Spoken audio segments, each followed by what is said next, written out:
This is Aaron Freed with Blue Ribbon Flies in West Yellowstone, Montana. And today we're going to be tying our Drake Mackerel emerger.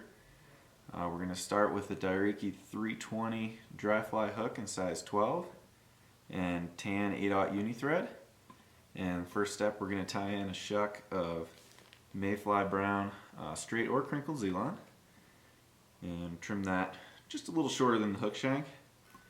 And we're going to rib this fly with some brown Pearsall silk floss, using about a half a strand.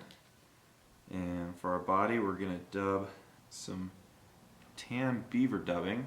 March Brown is the official name of this color. And we're going to dub about 2/3 of the way up the hook shank. And you can make a fairly chunky body on there. These are pretty beefy bugs. Go ahead and add just a little bit more on there. We're going to go ahead and wrap our rib forward. Try again here.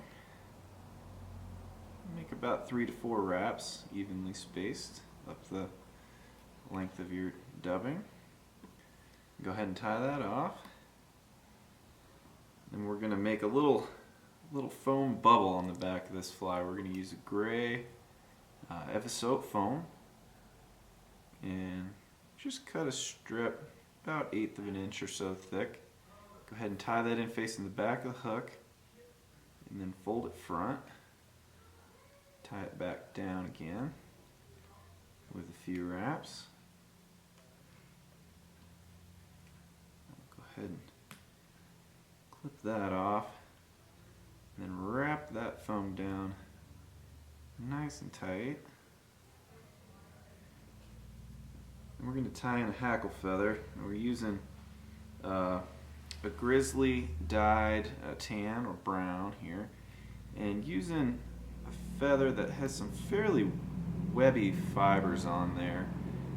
This fly's going to float fairly low, so you don't want a really stiff dry fly hackle on there.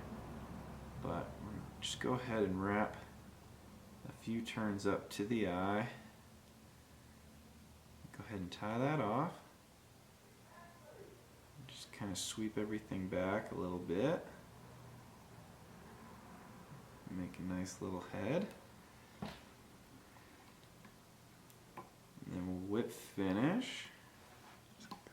Go ahead and trim the thread and hackle stem out of the way.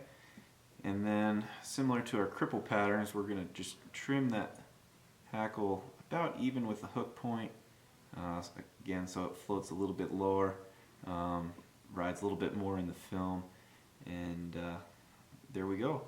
This is a good fly anywhere in the northeast corner of Yellowstone Park in the fall when these bugs are around, particularly on Slough Creek, where those fish get pretty fussy and some of that calmer water in there won't necessarily eat a big sparkle dun or something like that. This emerger is a good fly to throw at them.